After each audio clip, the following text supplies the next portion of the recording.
Okay, welcome back. Now, we observed that values and attitudes are associated with each other, and this association of values to attitudes is for the whole value system, and there might be theoretically most relevant values which are positively or negatively related to given attitudes on a specific topic. Now, I would like to talk about the context specificity of values. Remember that the traditional definition of values or the traditional approach assumes that value priorities are stable across time. They do not change. They are enduring beliefs because if they changed overnight, they could not be used as standards to evaluate the self, the people, or the social events. So this approach proposes that there is a single value priority which guides all attitudes and behaviors. But there is another approach which is called the dynamism approach by Seligman and Katz. They believe that value priorities can change. The relative importance of values, the ordering of values can change with respect to the attitude issue which activates relevant values. So, according to this approach, given a specific social issue, depending on the attitudes of a person on this social issue, his or her value priority is, so to speak, reprioritized. The order changes depending on its relevance. So, if this dynamics approach is correct, then issue specific value priorities. The value priority of the individual, which is specific to a given social problem, should be weakly or moderately related to general value priorities. So it states that we have a general value priority and we have many value priorities specific to many different social issues. And if this is the case, then the general value priority should be weakly or moderately associated with the specific value priority. So your value priority in general is one priority. Let's say your value priority about protecting the environment, your environment-related attitudes is another value priority, and this should be weakly correlated. Secondly, if this dynamics approach is correct, depending on one's position on an issue, whether you are pro-environment or against environment, let's say, okay, depending on your position on an issue, depending your attitude towards an issue, your issue's specific value priority should be reordered in a meaningful fashion. So if protecting the environment, if you have a positive attitude towards protecting the environment, then concern for nature as a value should become the first one in the specific value priority, but in your general value priority, achievement might be the most important one, okay? So a meaningful reordering should be observed. Third, if the dynamics approach is correct, then issue-specific value priorities should be related to attitudes stronger than general priorities. So you have a general priority and you have your attitude towards environment. The correlation between them should be weaker than your environment-related value priority, and environmental attitudes should be higher, okay? And in their study, they had their participants, and these participants were asked to rank order 18 terminal values plus 2 abortion-related values as general guiding principles in life. So remember Rakib's theory, there are terminal and instrumental values. They used the 18 terminal values from this list and 2 abortion-related values they generated. One of them was sanctity of life, preciousness of life, hayatın kutsallığı, whereas the other was sanctity of one's own body, bedenin kutsallığı, right to control one's own body, protection from unwanted intrusion.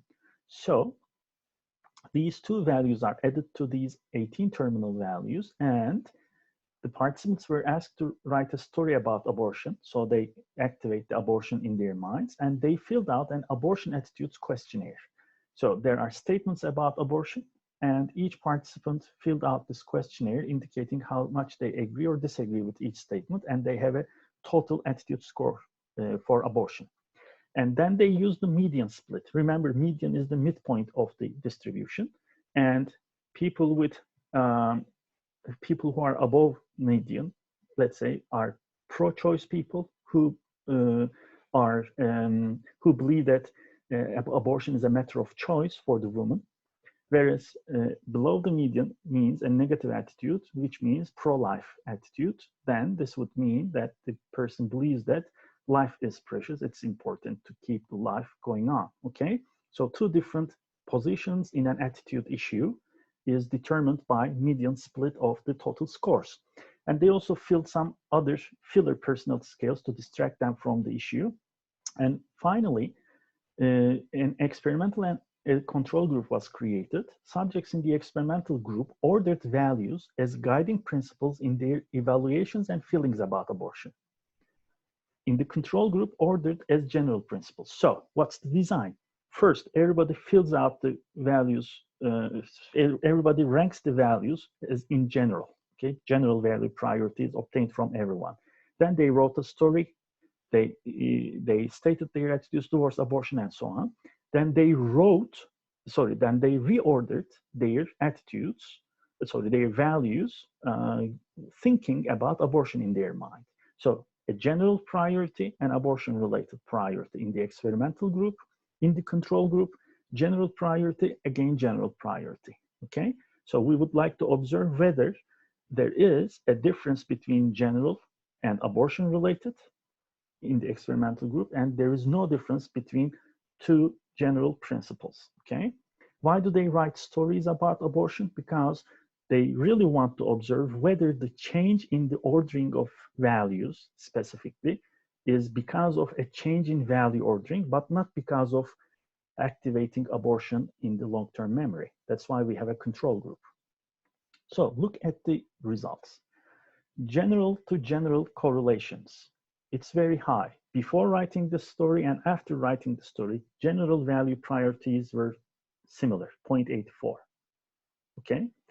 Whereas before writing and after writing the abortion stories, general to abortion related value priorities, which means the general and the specific value priorities had a moderate correlation, 0.53. So there is an actual reordering of values when there is a specific attitude issue at hand.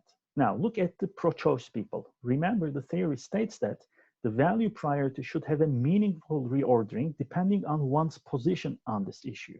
So as for abortion, pro-choice means that it's the right of the woman to choose to have or not to have an abortion, whereas pro-life means it's not a right for the person, the right to live is for the baby, let's say, okay? It's the pro-life position. So depending on the position.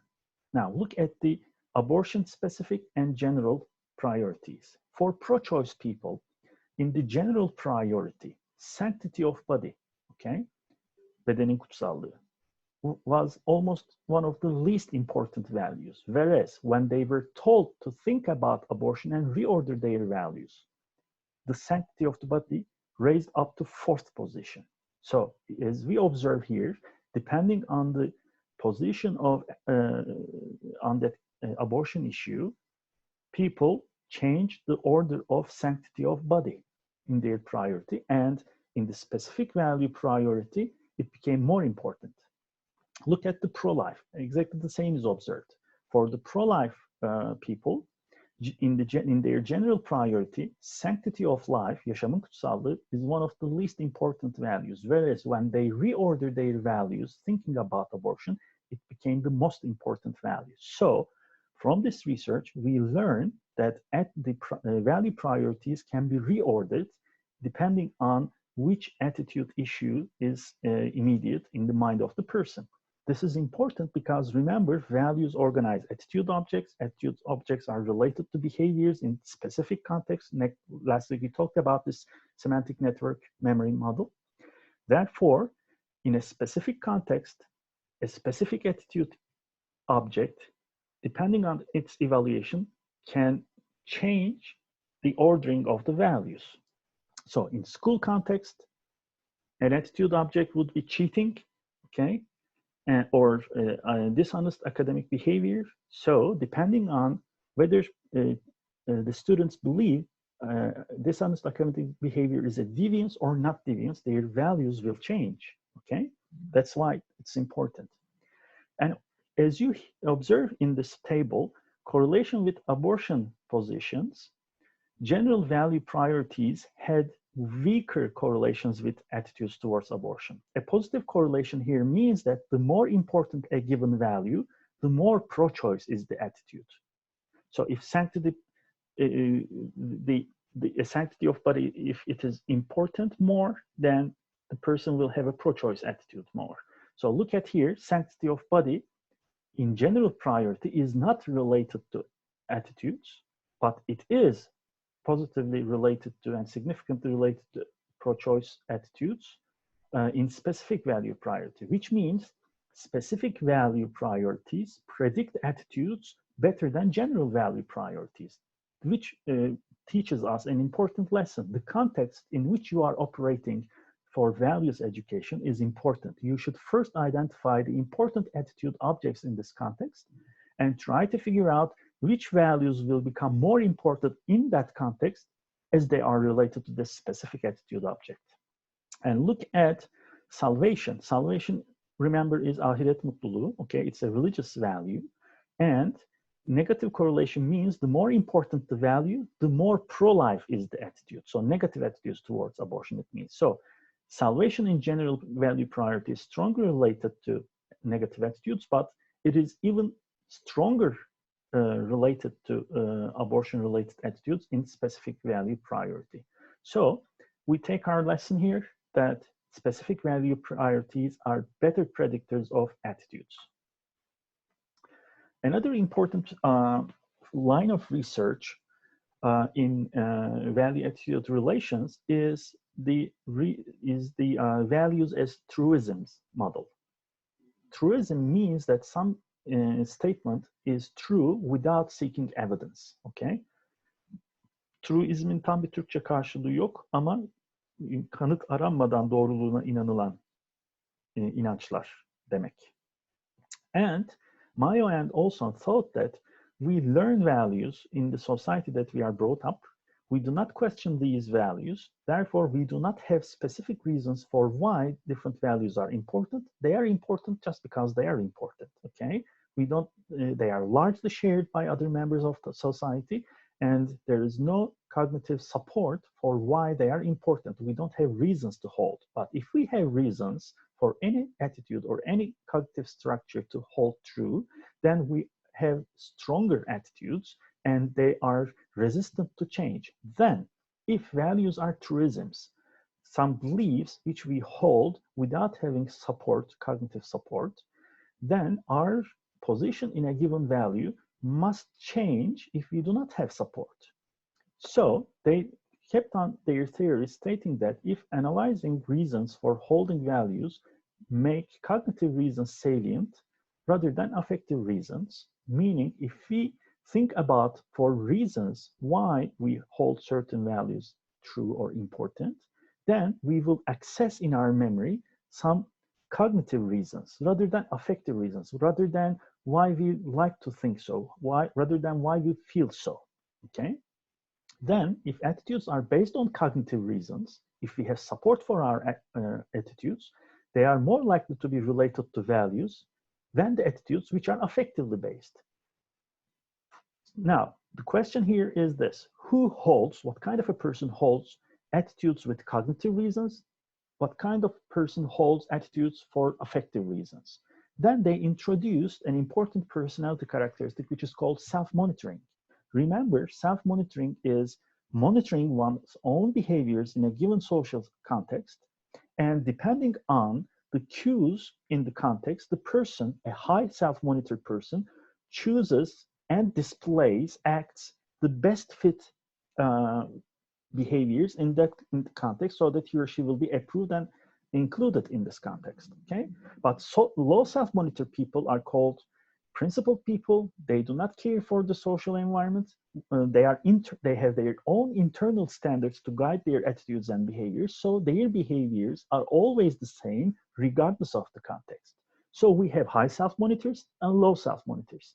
High self-monitors then would have attitudes for affective reasons to be included, accepted, loved, whereas low self-monitors would have cognitive reasons to be principled, to express what they believe to be true, and so on, okay? So these are two types of individuals. Then, if we make these two different kinds of people to think about the reasons why different values are important for them, since they have never thought about it before, especially high self-monitor people would find it hard to generate cognitive reasons. So they, because of thinking about the reasons in that immediate context, whatever reason they can reach would be immediate, momentary. But for low self-monitor people, they had already reasons, okay? So they shouldn't look for specific reasons at that time. They already have them, they'll just remember them. So who would change? If we measure values after making a reason analysis, then the value priorities of high self-monitors might be expected to change, but value priorities of low self-monitors would not change, okay? So post-analysis of values will be less related to the attitudes than pre-analysis of values. What does that mean? Measure the values of the people, then measure their attitudes towards an issue, then make these people think about the reasons for their values, then measure their attitudes again. If people have stable, unchanging value priorities, then their attitudes before the analysis and after the analysis will be equally correlated. But if people change their values, or if they can find some other reasons showing them that their values are not that important, then their post-analysis attitudes will have lower correlations with values than their attitudes before the analysis. So this will be, of course, observed for whom? Observed for high self-monitors. So subjects indicated the importance of self-transcendence and openness values before and after the reasons analysis, so that we can observe whether there's a change. And subjects indicated their attitudes toward 25 self-transcendence related behaviors, and self-monitoring is also measured. So the focused value type is self-transcendence values, okay? So they rated the importance of self-transcendence values before and after thinking about the reasons, and a control value group was also chosen, which was openness values. They also ranked them before and after the analysis. What we expect is that the attitudes towards self-transcendence related behaviors and self-transcendence values will be correlated higher before reason analysis and lower after reason analysis for high self-monitor people, but no change should be observed for openness values, because openness values are not related to self-transcendence related behaviors. That's why it's the control group. So a spiritual life, equality, forgiveness, helpfulness, protecting the environment, these are self-transcendence values that people ranked. And among these 25 self-transcendence related behaviors, there are sample behaviors here. A spiritual life, going to religious services frequently, camiye gitmek kind of. For equality, hiring a woman as a firefighter. For protecting the environment, recycling. How much do you like this or not? How do you evaluate this behavior? So if I say -3, I don't like recycling, I have negative attitudes towards it. If I say 3, very favorable, I like it, I have a positive attitude towards recycling. So what are the results? Now, let's first look at the columns. The columns represent the first before reason analysis and second after reason analysis correlations between self-transcendence values and self-transcendence attitudes towards self-transcendence behaviors. Now, look at the low self-monitors. Remember, they are principled people. They don't change their mind across context. They have cognitive support for their beliefs.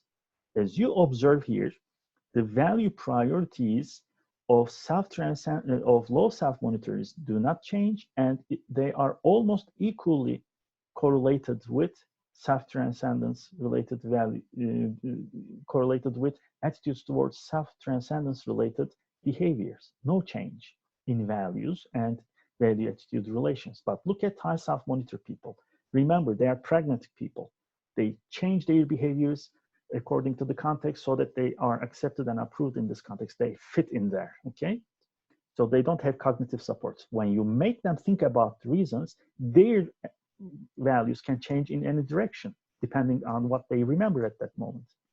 So as you observe here, before making a reason analysis, high self-monitors also display a high correlation between self-transcendence values and attitudes, whereas after making a reason analysis, it changes, it decreases.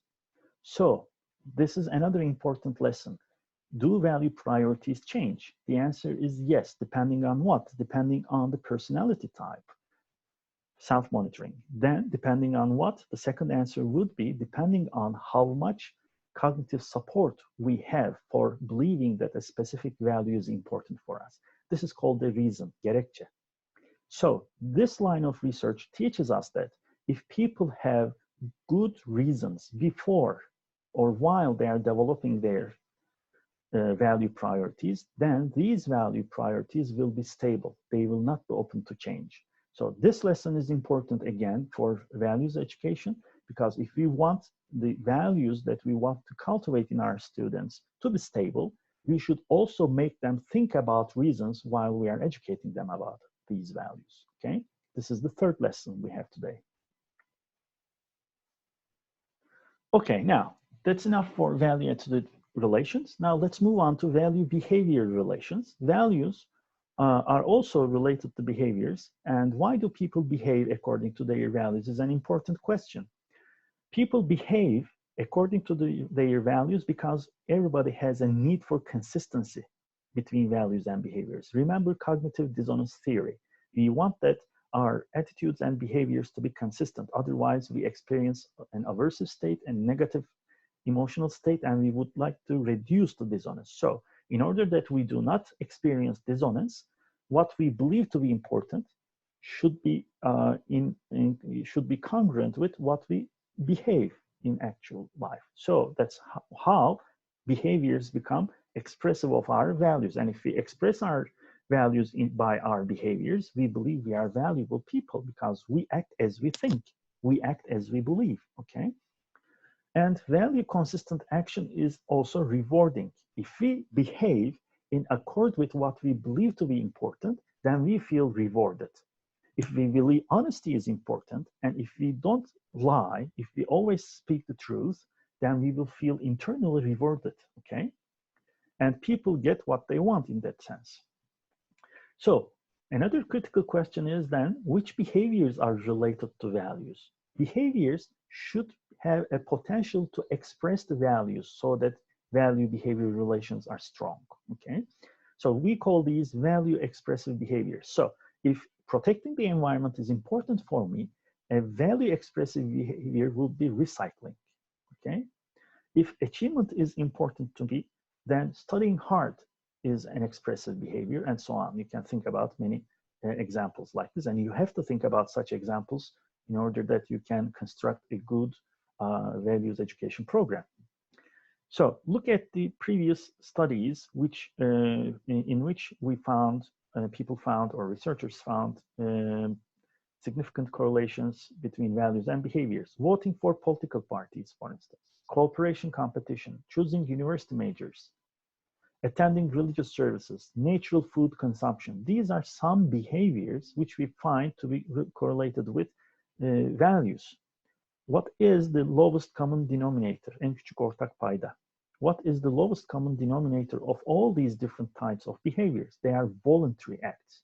Therefore, acts of volition, acts that we choose, can only be related to our values. Remember, that's an important point in character education, because character means that you have some principles in mind, some virtues morally defined, and you choose your actions by using your free will, by depending on your internal standards, and values are internal standards. So without willpower, without free will, a behavior cannot express the value. Then what would it express?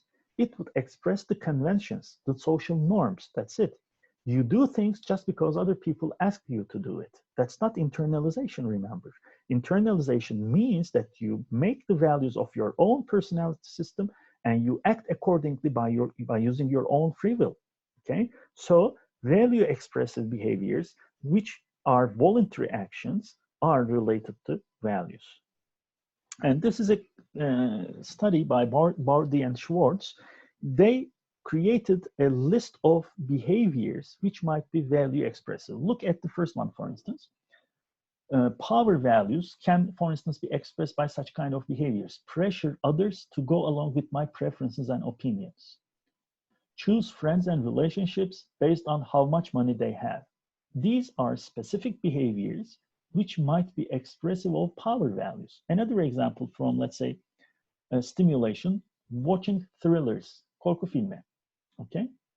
Stimulation means you seek for excitement, novelty, change in stimulus conditions, and this is created by thrillers, okay? Do unconventional things. Herkesin yapmadığı şeyleri yapmak. It's for stimulation, okay? Look for conformity. Conformity values are about restraint of actions. Obeying one's parents is a specific behavior. Avoiding confrontation with people I don't like. So if you get into confrontation with people you are in conflict, conflict will escalate, and this will annoy the other people in an immediate context. So conformity values mean that you restrain your actions in order to avoid conflict, okay? So they created, Bardi and Schwartz created a list of behaviors which might be expressed of different types of values, and they observed that values have highest correlation with behaviors which express them. As you observe here, there are very high correlations between power values and power behaviors, achievement values and achievement behaviors, and so on, okay? And then, most importantly, look at this graph here, okay? Look at this map of values and behaviors. Most importantly, as you observe achievement, power, hedonism, stimulation, self-direction, and so on, we observe the circular structure of values here, okay? But we also observe the same circular structure for behaviors which represent each value type. So both values and behaviors are organized according to some motivational underlying forces.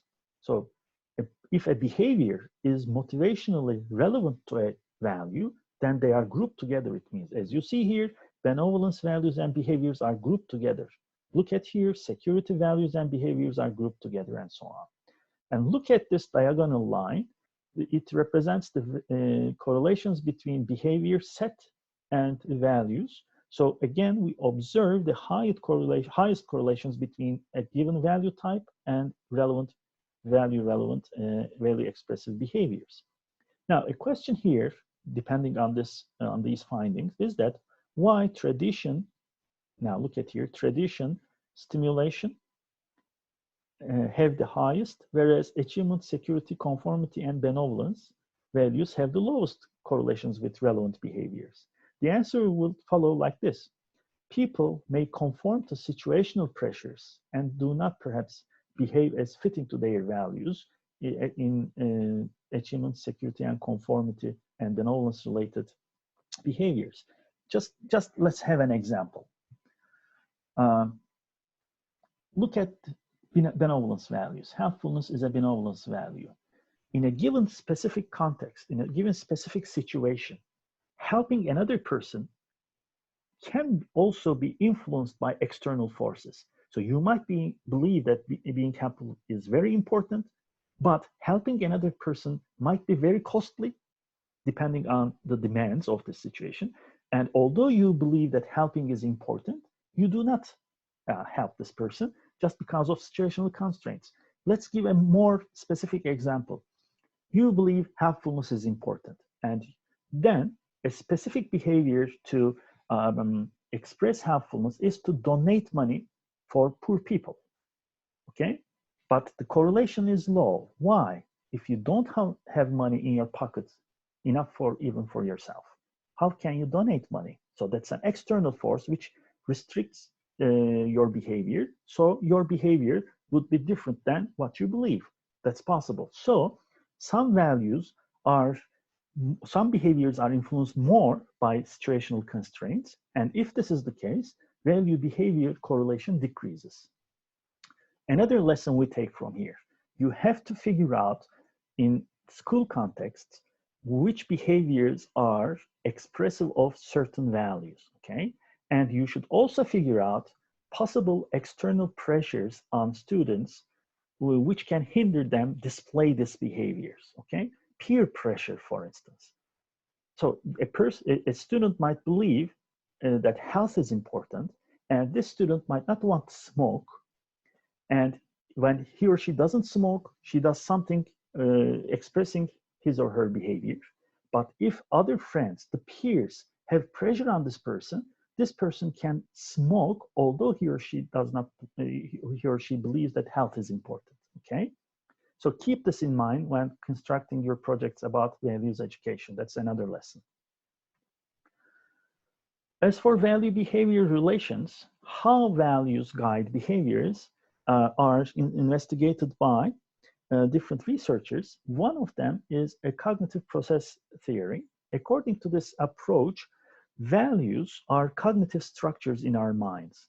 Okay, they are schemas, in other words. And when a schema is activated, it guides the behavior, which means in order that a value can guide a behavior, it should be activated in the mind. So we should remind people of these values, it means. So in their study, they devised a value activation paradigm.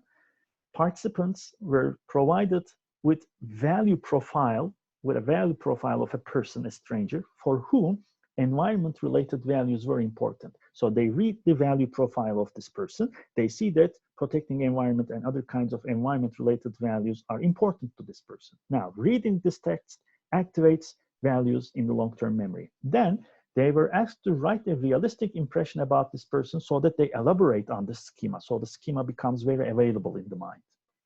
Then participants were provided a set of environment-friendly or environment-unfriendly products.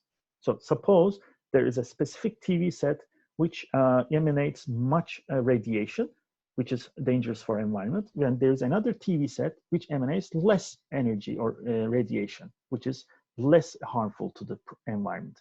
Then participants were provided a set of environment-friendly or unfriendly products and were asked to make a purchase choice. So that's the behavior. Which TV set will the person buy? According to the theory, if environment-related values are activated, then the people will choose environment-friendly products. And when environmental values were activated in the semantic memory, participants made more environment-friendly purchasing choices than when they were not activated. So what's the lesson here? The lesson is we should make values as schemas accessible in the mind of the people, which requires that these schemas are used a lot. Now, remember character education programs. The staff in the school, everybody should always keep in mind that they are in a values education program anywhere around the school or outside the school. So making remarks about the behaviors of the students, reminding them about the values, moral values, these acts, as if they are continually pursued by the school staff, then value schemas would become more accessible in the memory, so they can easily activate these values to guide their behaviors given the situational constraints. In the second study by Verplanken and Holland, participants' value priorities were first measured in terms of how each value defines their self-concept. So helpfulness, or let's say protecting the environment, okay? Protecting environment does not describe me at all. It describes me very much. Now, this kind of a measurement measures the importance of a specific value, but this time in terms of how important it is for defining the self, okay? Now, that's a very critical measurement because it is the measurement of values as they get integrated to the personality. So this measurement is called value centrality, central in defining myself, not central in defining myself.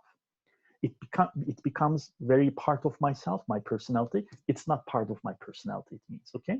Then environmental values were activated or not, by using the value activation paradigm. So we have two independent variables. One is the centrality of values, central, not central. Two, values, the environment-related values are activated or not activated. What should we expect from this experiment? We should expect that people will make a purchase choice when the values are activated, but if these values were especially important or self-defining to them. So we should observe the highest amount of behavior here, the strongest behavior here. And look at the results here, okay? Negative means no environment-friendly choice. Positive means environment-friendly choice. Now, look at this. When values are important in defining the personality, and when these values are activated, we observe the strongest behavior, which means people made even more and more choices for environment-friendly products. What's the lesson? The lesson is values should become a component of personality so that they can guide behaviors when they are activated. Otherwise, if it is not important, not central in defining the personality, look here, not central. When it's not central, no matter you make people remember these values or not, they do not display value-relevant behaviors. They display value-relevant behaviors only when they are primed, only if they define their personality. That's the critical finding here. And the final experiment by these people, is another important behavior because it shows us that self-awareness, becoming aware of oneself, is important in determining value-behavior relations. Now look at this one. In study 5, participants were split in terms of importance of altruistic values. What is altruism? Altruism is concern for other people. So it's a moral value set, okay? So everybody filled out a value questionnaire, and depending on how important helpfulness, social justice, equality, friendship, and love are, then participants were split. People who place low emphasis versus people who place high emphasis, okay? People for whom altruistic values are important or unimportant. So we have two types of people in this experiment. And each group of participants then engage in a task to become self-aware. What is self-awareness? It's becoming of oneself as an object. Remember mirror experiments that we talked about in social psychology course. So you become aware of yourself. You become aware of what you're thinking. You become aware of what you're doing. So you can monitor your own behaviors. So how did they create self-awareness? How did they induce a self-awareness state in the participants? In one group, they read a text and they circled the words I, me, my, mine. So thinking about personal pronouns, first person pronouns, okay, would make you conscious about yourself, as a person, as an object. In another group, they read exactly the same text, but they were asked to circle the articles like the, it, a, an, okay? That does not raise consciousness about the self as an object. So what's the dependent variable? Depending on whether altruistic values are important or not, and depending on whether you become aware of yourself or not, whether they would donate money or not to an international human rights organization. So donating money to an organization is an altruistic behavior. Then the expectation is that if altruistic behavior is important to the person, and if the person becomes aware of himself or herself, then this person would donate money. Otherwise, he or she wouldn't. So what are the results?